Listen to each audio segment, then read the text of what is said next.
I'm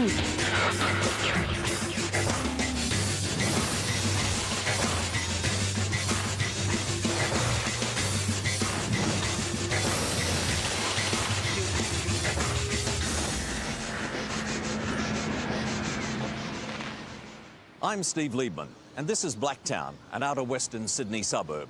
The population here is a mix of mainly working-class families and unemployed young people living in public housing. But this seemingly typical suburb bears a scar that will never heal. It was in this district that one of Australia's most horrific crimes was committed. This was an outrage that horrified and inflamed the passions of ordinary Australians everywhere. The abduction, rape and murder of a woman described as a living angel. Please don't. Sydney nurse Anita Cobby.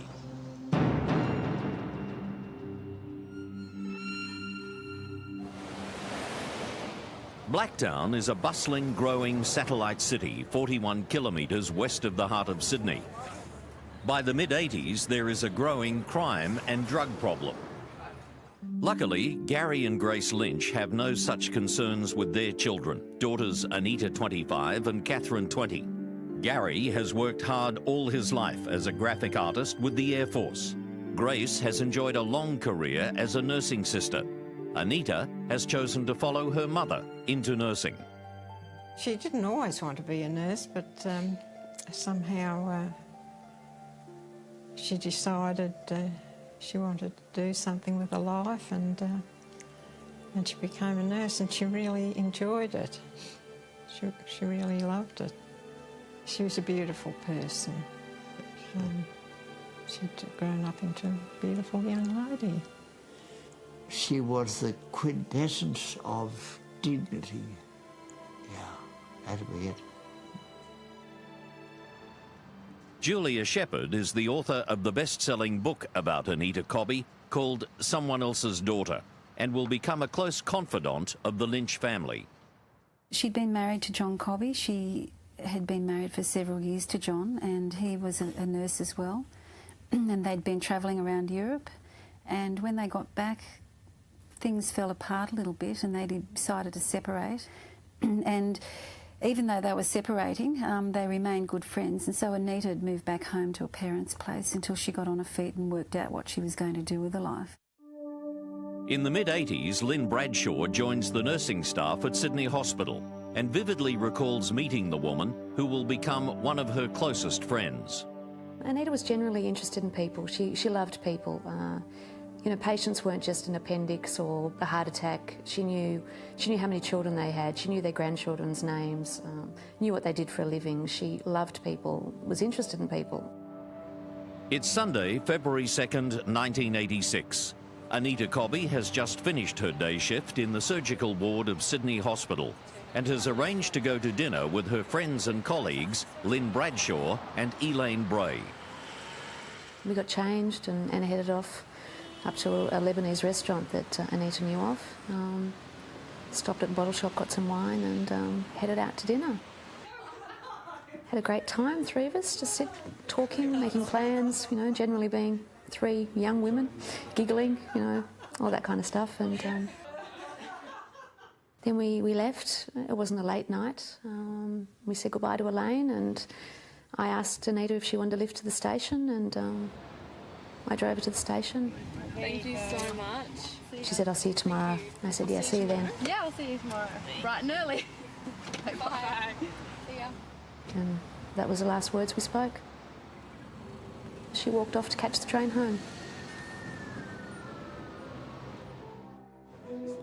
On the other side of town, 40 kilometres away, 5 young men, all with troubled lives and each with a string of criminal convictions, are drinking at the pub. All 5 live in relatively squalid conditions in a public housing estate in the Doonside area, a high unemployment precinct adjacent to Blacktown. John Travers, 18, is the leader of the Gang of 5. He has a long history of drug abuse, violent assault, and cruelty to animals. Many times he and his mates have assaulted young women and indulged in gay bashing. All right, take it. Travers considers his violent nature to be a badge of honour. Michael Murdoch, also 18, idolises Travers and copies his every move, Here you go, boys. including body piercing and tattoos. He too has a string of convictions such as car theft, burglary and drug possession. The other three at the hotel that night are brothers, the Murphy boys. The oldest, Michael, is a prison escapee. He'd previously spent 10 years in jail for armed robbery and is serving an 8-year sentence for burglary and larceny when he escapes from Silverwater Prison. How's that? On this particular night, 2 months later, he is still on the run. His younger brothers Gary and Les are following in their older brother's footsteps. They too have a litany of criminal convictions: drugs, stealing, assault, all the usual street crimes. John Travers often takes his sexual activities to an unimaginable and frightening level, even with animals. Mate, I needed earplugs for that shit. He was known for buying sheep or getting a sheep. His party trick was to jump on the sheep. I had one fellow tell me that he'd had sex with a sheep, cut its throat, and then he would roast it on a spit in the backyard. And he would do that regularly. A complaint had been made against him, and Western Australia police were chasing him, but he'd eluded them, where he'd raped a young, a teenage boy there with others and was on the run. But it was quite a savage rape, and the victim required hospital treatment. Let's go get some coin, boys. Although well fired up by alcohol, the group still isn't satisfied and seeks further gratification through drugs. As they climb into the car to pick up the drugs, they eventually realise that between them, they can't even rustle up enough money to put petrol in the near-empty stolen car. They decide to rob someone. But there's more fun to be had. In an evil pact, they agree that rape will be part of the night's entertainment.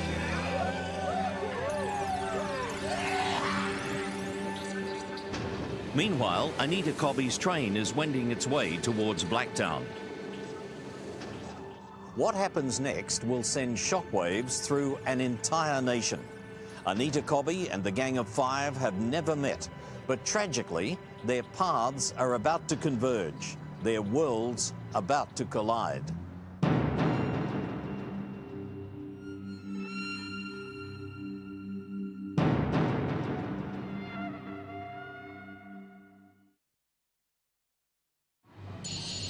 It's almost 10 o'clock on Sunday night, February the 2nd, 1986. And 25-year-old nurse Anita Cobby has finished her shift at Sydney Hospital and is arriving at her destination, Blacktown Station, 40 kilometres west of Sydney. The family home is about 2 kilometres away. She did attempt to ring her dad, but the phones were out.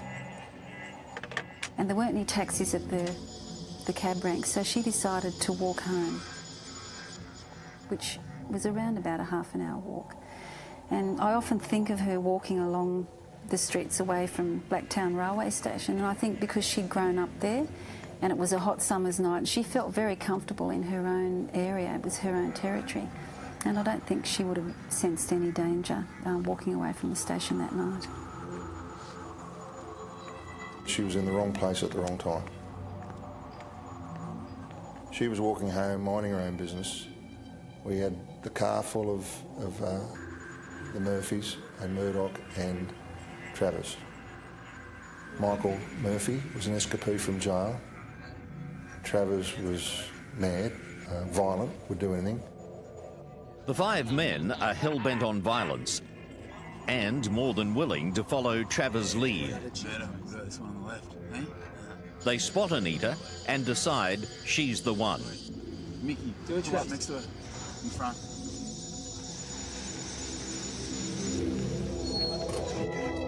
Go, mate, get her! Get her, mate! Yeah! Right! Two jump out and grab her. Kicking and screaming, she's dragged into the car. Shut up, bitch!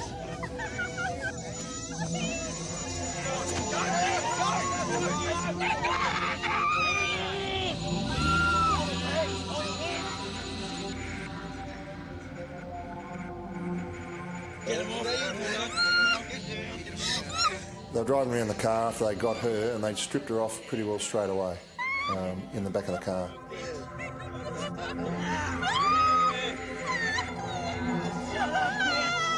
They punched her. Her nose was broken. Both the cheekbones had abrasions on them. While Anita is being brutalised in the back of the car, they brazenly pull into a service station.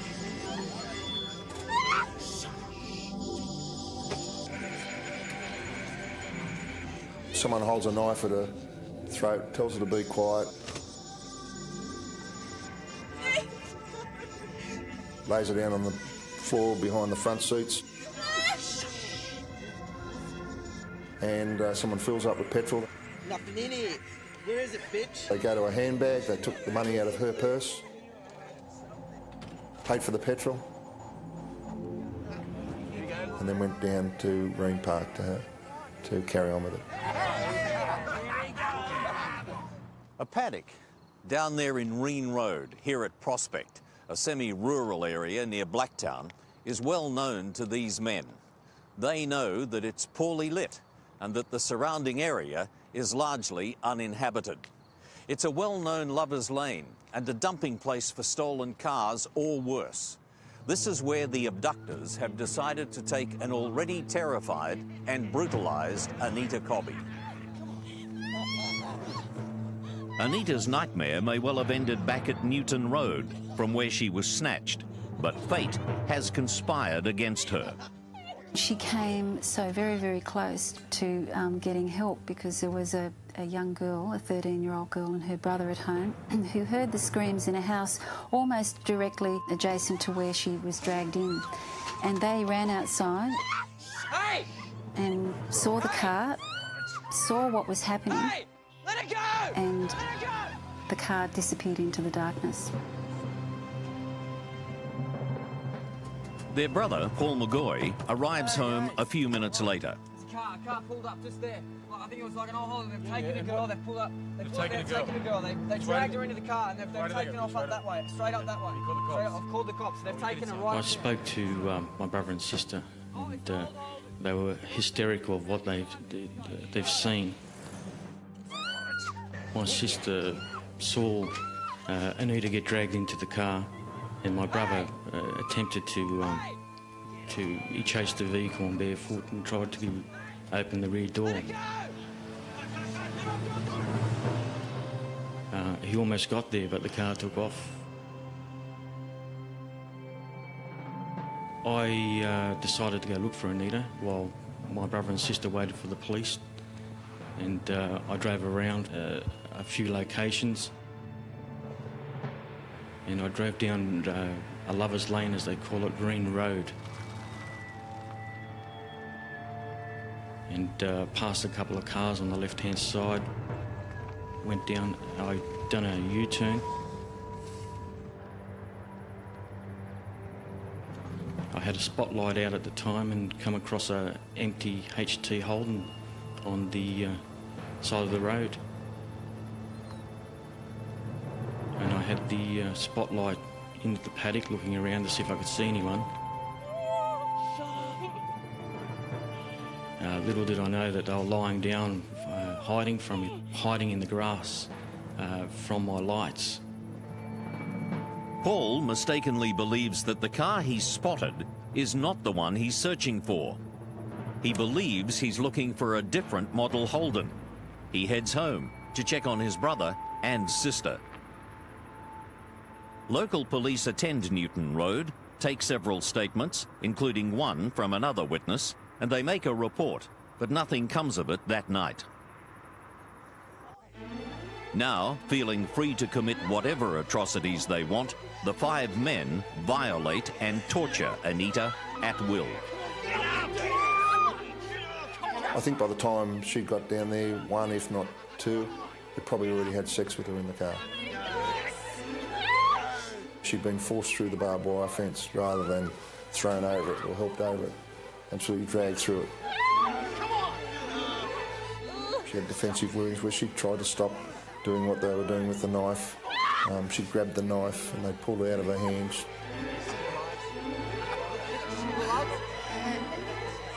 Knuckles and her fingers were broken. They had anal and vaginal sex with her. Nothing more worse that you could think of. They were talking about whether they should let her go or what should happen, and it was decided, because she had heard their names and that she'd seen their faces, that she couldn't live. What the hell are we going to do? Hey, do your thing, Travis. Yeah, do your thing, mate. Yeah, do your thing. Yes. Do that. Go on, mate. She knows how to. She was lying face down at that point, and John Travers jumped on her back, grabbed her by the back of the hair. She was conscious at that time because Joe Maloof, the coroner, said that she had defence wounds on her hand, and she'd put her hand up to stop that knife, and he'd almost severed several of her fingers.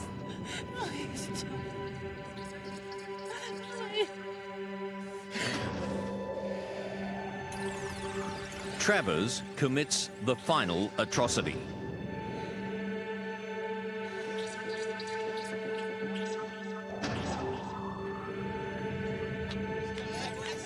The job done, he rushes back to his mates. Quick, go. Cut a throat. How'd it feel, mate? Like nothing.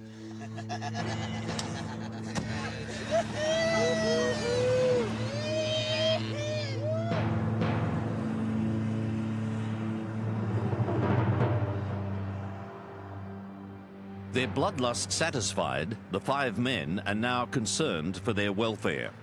They decide to get rid of all the evidence, except for Anita Cobby's body.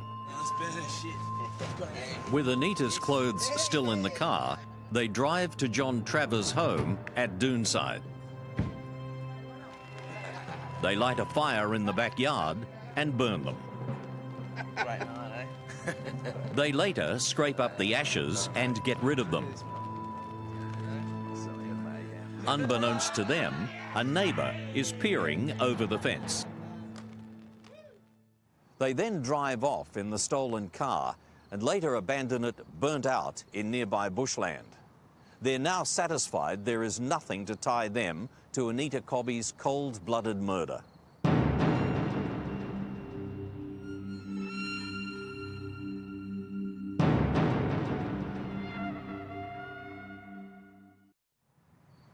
It's close to midnight on Sunday, February 2nd, 1986, and Gary Lynch is still awake, wondering why Anita hasn't arrived home. Maybe she stayed with friends in Sydney, but why hasn't she called? Gary walks to the window and peers into the night. Then I saw this cloud. As I looked at it, it formed into a fiendish, ghoulish face, absolutely sadistic.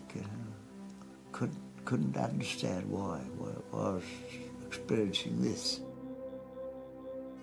It was like the face of all evil, if you could imagine. Lynn Bradshaw experiences her own psychic phenomenon that night. And I woke about 11 o'clock in an absolute cold sweat. I'd had this dream. I couldn't see Anita, but I could hear her voice. And we were, again, having a banter, just, I'm not coming to work tomorrow. And I said, why? Why aren't you coming to work tomorrow? And she said, I'm dying. And I said, don't be stupid, you know, you come to work tomorrow. And she said, no, Lynn, I'm dying. And with that, that's when I woke up. And it doesn't sound scary, but I was an absolute cold sweat. I got out of bed. I remember I checked under the beds, I checked the windows, I checked the doors. I was absolutely terrified. When I checked with the police later, I found that around 11:30 was the time she was killed. So it was, yeah, it was awful. The next morning, Grace Lynch looks into her daughter's bedroom. And I said to Gary in the morning, Anita didn't come home. She probably stayed with friends, which she did from time to time, especially if she was working late and had to start early in the morning. But it wasn't due to start until the afternoon the next day, and she had decided to come home so that she could have a good sleep. At Sydney Hospital, alarm bells are ringing. Anita was very reliable. I've had phone calls from Anita when she thought she was going to be late for work. So to not turn up, to not be at home, to not have let anybody know where she was not like her. And I just had that awful feeling. And then we knew something had happened, and so I said to Gary, we have to go and report it to the police, which we did. Gary Lynch's deep concern is felt by the constable here at Blacktown who takes the missing persons report. The young officer is stunned when he looks at a photo of Anita and realises they went to school together. But soon, every Australian, like that young policeman, will feel a personal grief and revulsion over this horrendous crime. It's 11 a.m. on Tuesday, February 4th, 1986. A farmer, John Reen, notices his cows milling inquisitively around an object in his paddock at Prospect. Investigating, he is horrified by his discovery. I just couldn't believe it was a human there laying in the paddock. I thought it was, you know, a doll or something at first. Detective Sergeant Graham Rosetta, a highly experienced and dedicated investigator attached to Blacktown detectives, is one of the first called to the scene. Two things that stick out of my mind. One, the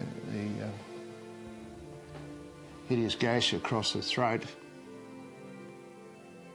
and the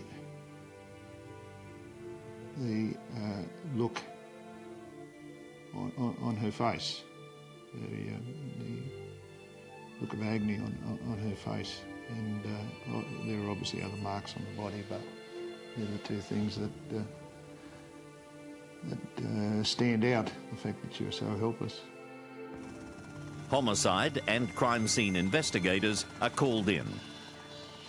I think the thing that struck me most was that her head was, or her neck was very severely lacerated, and at one stage when the examiner rolled the body over to have a look at the frontal section of the body, that the head was very, very loose, attached to the torso. So it was more or less as if her neck and head had been completely severed, and that was a fairly traumatic thing to look at. Took a ring off her fingers. That was the only significant object that was found in the area. Not even an ounce of clothing, nothing at all, but this Russian interlocking wedding ring on her finger. The moment the officer who took the original missing person report hears that a female body's been found, he fears the worst and rushes to the scene with Anita's photograph. He approaches Homicide Detective Constable Gary Heskett. Ian and I looked at the photograph and the body, and we had no doubt in our mind it was the same person. So armed with this information and an address, we decided then to head off over to Sullivan Street, Blacktown, to speak to the parents. All the police trained in the world never seems to prepare one for these sad and sorrowful, dark occasions. They had a wedding ring. Our daughter was here at the time, our daughter Catherine, and she identified it, the ring. Detectives also interview Anita's estranged husband, John Cobby, and he confirms the ring is the one he'd given his wife at their wedding. We then had to do the formal identification of the body at the morgue. Detective Kelly and I discussed who was the stronger, Gary or Grace. We both decided it was Gary's job to go and identify the body. I could see they were upset, very agitated, fearful of my reactions. And I said to them, I said, "Now, look, I want you to understand that if this is as bad as it's beginning to look, rest assured that we will see it through. We'll see it through to the very end. At some stage, his legs buckled under him, and I remember Gary Heskett and myself just grabbed hold of him and held him upright, and then he composed himself. He said, I wish I could say it was somebody else's daughter, couldn't I? But then they'd have to go through what we're going through. The matron at Sydney Hospital breaks the news to the nursing staff. It was like walking to the gallows, just walking, and you knew, but you hoped. And as we walked into the matron's office, there was Marilyn sitting there, and she'd obviously been crying. And I walked in, and the matron had obviously been crying, and I think I was screaming before she told me anything. So. A 20-man investigation team consisting of local and homicide detectives set up headquarters on the first floor here at Blacktown Police Station. They begin the hard slog of canvassing the crime scene and the entire area around the train station. They check Anita's last movements and the files of all known sex offenders, as well as tracking the movement of local taxi drivers and the whereabouts of anyone who knew her. Did she catch a taxi? Did she accept a lift? Or in fact, did she walk? Meanwhile, detectives suggest that a grieving Gary Lynch visits the scene of his daughter's murder. There was actually a little area where there was, I believe, some of her blood on the grass. I wanted to grab that and put it in my pocket and take it home, but I couldn't. I just had to look at it, know what it was, and go away with a heavy heart. Detectives discover a written report that several members of the public heard screaming and saw a woman being dragged into a Holden sedan in Newton Road at about 9:50 on the night of Anita's disappearance. After interviewing those witnesses, including the McGoys, they're confident it was Anita and that she must have walked home. Detective Gary Raymond is one of the investigators. But at this point in time, we didn't know who they were or where they were. And the real fear that we had, and we're looking at each other saying, you know, are these offenders going to offend again? The media descends en masse and has become aware of some of the gruesome details of the murder. As a consequence, a stunned and angry public also learns of the barbaric final moments of the nurse and much-loved local charity queen. Even the then Premier, Neville Wran, who had once crowned Anita Miss Western Suburbs, becomes personally involved, demanding constant updates from police. They decide to invite the media to a reenactment of Anita's train ride and attempted walk home. It prompts an avalanche of calls, but none offers a breakthrough. Then, an informant gives detectives a piece of information that will eventually prove vital. He tells police that a car similar to the one described in the abduction had been stolen and used by Les Murphy, Michael Murdoch, and John Travers. This is the first time their names are thrown up. A background check reveals Travers' extremely violent nature. The informant tells detectives that the stolen car has very distinctive chrome wheels. They also believe that the car has been dumped and burned in Powers Road. Police are given a Council Rangers report and photograph of that burnt-out car. But when they go to Powers Road, they find that the vehicle has been removed. Investigators decide it's now time to question Travers, Murdoch and Les Murphy. And so they organise a series of raids. They find the distinctive chrome wheels on Les Murphy's car. I need to know more about that knife. It had blood on it and it was at your home. It's for killing sheep. I kill sheep with it. Detective Sergeant Rosetta recalls a most chilling interview with John Travers, particularly when he brings up the subject of a knife found at his Doonside home smeared with animal blood. I don't believe you, John.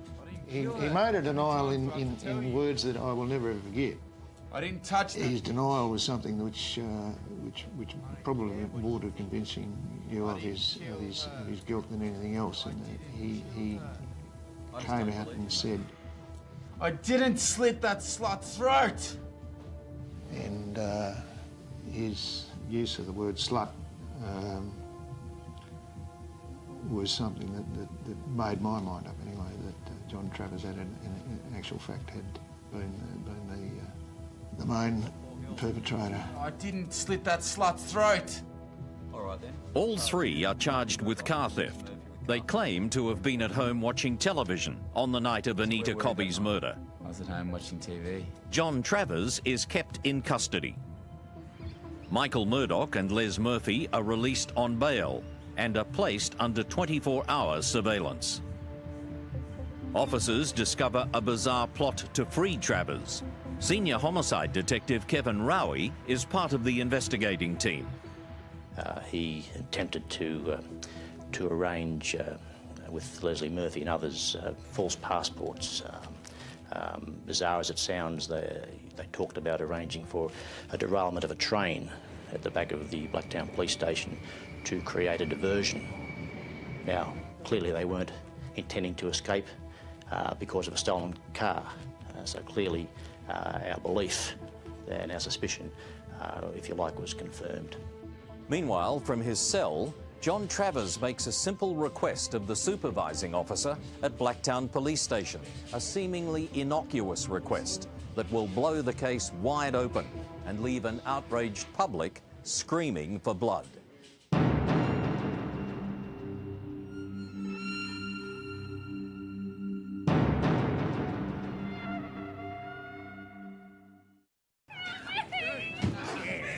The abduction and barbaric torture, rape and murder of Sydney nurse Anita Cobby has set in motion not only a massive police investigation, it has sparked fury and anger from an outraged public.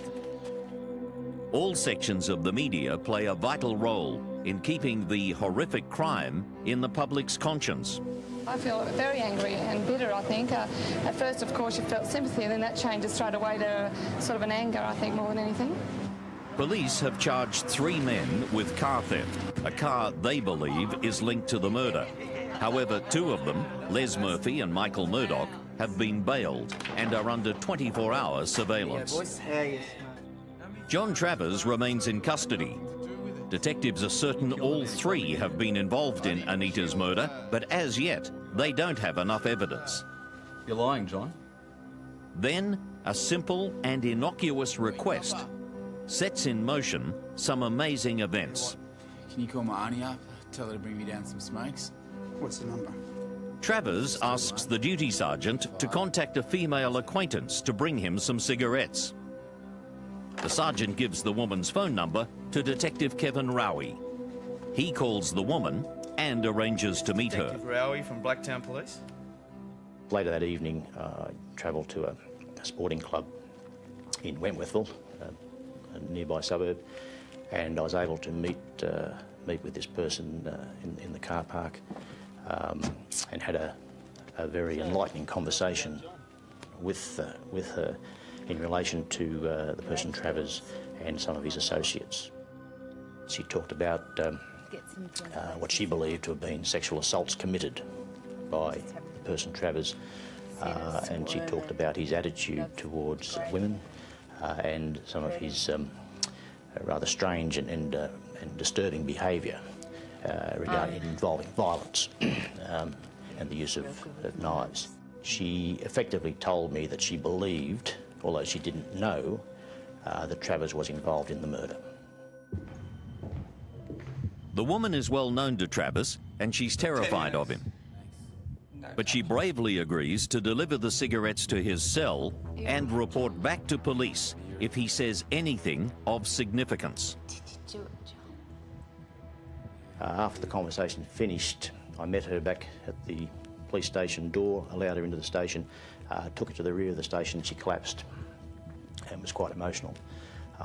We carried her up the stairs to the detective office. And she was shaking like a leaf. She turned around and she said, "It's them, it's him." It's him. It's Michael Murdoch. And she gave us Les the Murphy. list of names of the others. Gary Murphy. And Michael Murphy. It's all of them. They all did it. What we needed to do then was to get what was said on paper, get a statement from her saying exactly what the conversation had taken place, what information she could give us. So we had that, but that statement then just becomes her word against his, without any corroboration. So we, the next step was then that we applied, or I applied for a listening device so that she would wear a recorder, and our intention was to send her back in if she was willing to do it, to see if we could get her again to strike up a conversation with him where he volunteered information in the murder. She agreed. The woman becomes known as Miss X. Her life is in extreme danger, and she becomes a protected witness. What you're about to hear for the first time are excerpts of the actual confession of a cold-blooded killer. Some of the taped admissions are far too gruesome to broadcast. We've substituted Miss X's voice to protect her identity. John, come close. Why? Why'd you have to stop her? We're all drunk. She fucking seen all of us. She saw your faces. She got all our names. She got your names. And you knew? Someone had to do it. The other said you had to do it. Who said it had to be done? You? You all agreed? That's not your thing, John, is it? You haven't done that before, have you? Truthfully, that's the first. Don't know if it's not funny, John. They weren't going to do it, so I had to. And the rotten bastards all fucked off on you. I do, John. I still love you. Investigators now have all the evidence they need to make arrests. In a series of nighttime raids, they snare Michael Murdoch and Les Murphy. But Gary and Michael Murphy are nowhere to be found. Back at Blacktown Police Station, the interrogations are intense. Michael Murdoch and Les Murphy finally crack and tell all. Fine, all right. We did what we did. It was Travers. Travers cut a throat. When Detective Sergeant Rosetta confronts Travers with the details of their confessions, Travers glares and asks, He gave us up. Was it Les? Did Les give us up? Their story was, and Travis's story was also, that after they'd raped her, they suddenly decided that she would have to be killed because there was the possibility she could identify them. Do your thing, Travers. Yeah, do your thing, mate. Yeah. Do you do it? Yes. So they killed her. I always made the belief that it was more than likely their intention to not only abduct and rape a woman that night, but they were prepared simply by the fact that Travers had this knife with him. They were prepared to go one step further and commit a murder that same night. So what I'm saying is I don't believe that it was simply a matter of out of fear of being identified that they decided that she had to die. Although they've ditched the knife, which is never found, Travers tells them where he bought it. Detectives then buy a similar knife, and Travers agrees it's like the one he used to kill Anita. She's a beauty, isn't she? It's 4 a.m. on February 24th when Detective Sergeant Ian Kennedy phones Grace and Gary Lynch and suggests they get up and put the kettle on. He's coming around with some important information. So I knocked on the door and went in, and I just said, look, I've got some good news for you. We've just charged 3 men with Anita's murder. And the worst part is there's another 2. We've got 2 more to get, and we're looking for them. My God, our little girl, fire monsters, you know, because that's what they were. At first light, police take the three men individually to the scene of the crime, where each recounts in minute detail exactly what had occurred. A few hours later, radio stations break the news. Three men have finally been charged with Anita Cobby's murder. Police are still hunting two more. We got them out all right, but when we were coming back to the police station, the crowds were 10 and 15 deep, from the driveway to the police station, up the road, people along the streets, people hanging over the edges of buildings on rooftop car parks with a noose hanging down with signs. Let the public fix them! And as we inched forward through this gap of people, they were rocking the car and banging their fists on the window, and I mean it was just mob violence.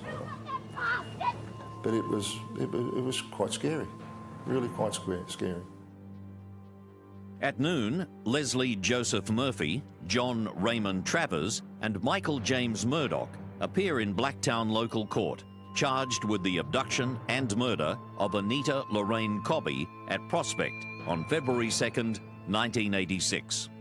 They're remanded without bail, while the hunt for Michael and Gary Murphy intensifies. Their descriptions are circulated Australia-wide and in all national media. On February 26th, after a series of tip-offs from members of the public, police raid a house at Glenfield in Sydney's southwest. As soon as we kicked the door in, Gary Murphy ran out the back of the house. I understand he ran into the backyard and ran into a fairly large swash fellow who threw him against the fence on the ground. They jumped on him and handcuffed him. Michael Murphy was sitting on the lounge just looking at me holding a little baby. Handcuffed, Michael and Gary Murphy are driven to Blacktown, where they too are charged with the abduction and murder of Anita Cobby. Again, detectives Kennedy and Heskett call the lynchers to break the news. We've got them all.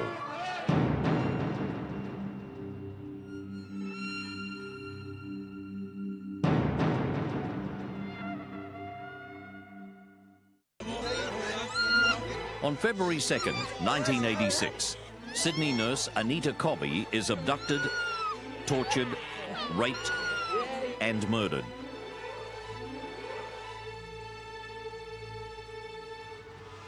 When police charge 5 men with the crime, public emotions boil over with mass demonstrations calling for the killers to be executed. There are also angry crowds outside the Westmead Coroner's Court 2 months later, when the 5 are brought in under armed guard for the brief committal hearing. Die a slow death, you mongrel! The small courtroom is packed. One of the many onlookers, Anita's father, Gary. It's the first time he's come face to face with Anita's killers. Their heads were hung. They looked as if they were ashamed. Well, they could have been, because I don't suppose I was a great sight to see for them. But we went through it, got that over. It's another 5 months before Travers, Murdoch and the 3 Murphy brothers appear in the Glebe Coroner's Court for a full committal hearing. They all plead not guilty, despite having already made admissions. And for Grace Lynch, it's the first time she will lay eyes on her daughter's killers. It was very harrowing, but it was something we had to do. Otherwise, Anita would have been just another murder victim, and we cared, and we wanted to know the details of what had happened to her, and so it was very hard. The brave Miss X, who has coaxed a taped confession from John Travers, has had death threats from friends of Travers, and she's now in the witness protection program. Derek Hand is the coroner hearing the committal case. Defendants couldn't care less. Their demeanour was as if it's all a big joke. But they showed no emotion other than, you know, a bit of a lark. This is what I think. This is what made it even worse for the public, was their lack of appearing to be remorseful. They didn't even appear to be remorseful. You know, they just carried on. The coroner also hears evidence that although bloodstains have been found on clothing seized from Travers and Murdoch and on several of Travers' knives, its blood type can't be established. When a terrified Miss X enters the witness box, she's just metres away from John Travers. Travers is seething and doesn't even try to hide his hatred for her. He said, yeah, that's why I had to kill her. He was looking at her with hate in his eyes, and he was muttering something and really, really tense. And I nudged Kevin Rowie and I said, just keep your eye on Travers. You bitch! And next minute he just lunged for her, yelling out. We intercepted him, grabbed him, and just pushed him back, and someone else got her and got her away. Get off here! Get off here! We thought that she wouldn't come back in and give evidence. We thought that she was so scared then that she'd just say, I couldn't go back in. But I think it backfired on him in the sense she went back and was strong as ever. March 16th, 1987. A year and 40 days since Anita Cobby was found dead, the trial finally begins before Justice Maxwell at the New South Wales Supreme Court. John Travers springs a surprise. He changes his plea to guilty. He knows the evidence against him is overwhelming. Travers is remanded in custody for sentencing. The trial of the others continues. The Lynchers attend every day of the 2-month trial and endure all the gruesome details, as well as the callous attitude of the defendants.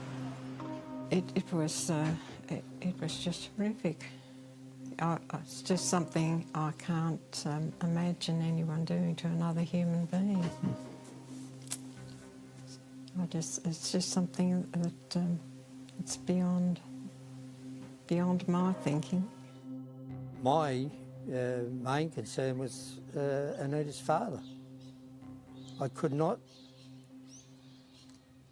work him out. He was so calm, so cool. I expected him to explode at any minute. The jury of 7 men and 5 women are also sickened by the evidence and become even more disturbed when they visit the paddock in Reen Road, where Anita had spent the final tortured moments of her life. After 54 days of gruesome testimony, the jury retires to consider its verdict. 10:20 on the morning of Wednesday, June 10th, 1987. It's standing room only at the Supreme Court after word comes through that the jury has reached its decision. The atmosphere is electric as an anxious public gathers outside the court. Inside, the Lynchers, police, and the media hold their breath. Then, the moment of truth. The foreman rises. When the charges against Michael Murdoch and Les, Gary, and Michael Murphy are read out, the foreman repeats one word: guilty. I had been in a lot of courtrooms when sentences were handed down. I had never, ever heard in my life the thunder and applause that happened in that courtroom. The building, the floor shook, people clapped and cheered. Justice Maxwell very, very quickly got the court to stop and told them that it was inappropriate. But there was just jubilation. And I remember leaving the courtroom and there was a bus driver and he skipped out of the courtroom and he was smiling and happy and clapping and talking to everyone. It was like it was a personal victory for him. And this was someone who didn't even know the Lynch family, who didn't know anyone connected with the case, but he'd just been coming in on odd days. And he said he was very relieved and jubilant about the verdict. Outside the court, there's jubilation at the news. Finally, the ordeal of the trial is over, and the Lynchers express their relief. They also thank police and the public. We feel that true justice has shown itself. We're very proud of all the people who've been connected with this case of our daughter. I just feel relieved and that justice will be done for Anita. She was the victim of a prolonged and sadistic physical assault. It's 6 days later, and all 5 killers appear again before an emotional Justice Maxwell for sentencing. Wild animals are given to pack assaults and killings. However, they do so for the purposes of survival. He sums up the evidence and then says in part, not so these prisoners. They assaulted in a pack for the purpose of satisfying their lust and kill for the purpose of identification. This is one of the most horrifying physical and sexual assaults I've encountered in 40-odd years associated with the law. His Honour then looks at each defendant, and in sentencing each prisoner to life on the murder charge, he says, the circumstances of each prisoner and the circumstances of Anita Lorraine Cobby's murder prompt me to recommend that the files of each prisoner be clearly marked never to be released. Absolute elation around the world. I think around Australia it was just people cheering, people crying. They were just so happy that these guys were off the streets forever. And justice, well, some degree of justice had been done, and they couldn't do it to anyone else. And I guess a feeling of safety that people could walk the streets again because these guys were gone. So it was good, a good feeling. It may be 20 years since Anita Cobby's life was so cruelly taken, but she still remains in the hearts and minds of many Australians who never met her, but took her death so personally. There is pain, there is hurt. At times there's even agony. It's only brief, but it hits you and, oh boy, it's like a rapier going through your heart, you know. And, but you know it's going to come, you can't avoid it, and you've got to just brace yourself. And, ooh, here it goes. It's long, jagged, searing hurt. But it doesn't kill you. It doesn't kill you. I think what it does, it steels you for... And out of it you just become stronger. You become a stronger person. Well, what it does, it says... And you find that little things, like, little traumas are nothing.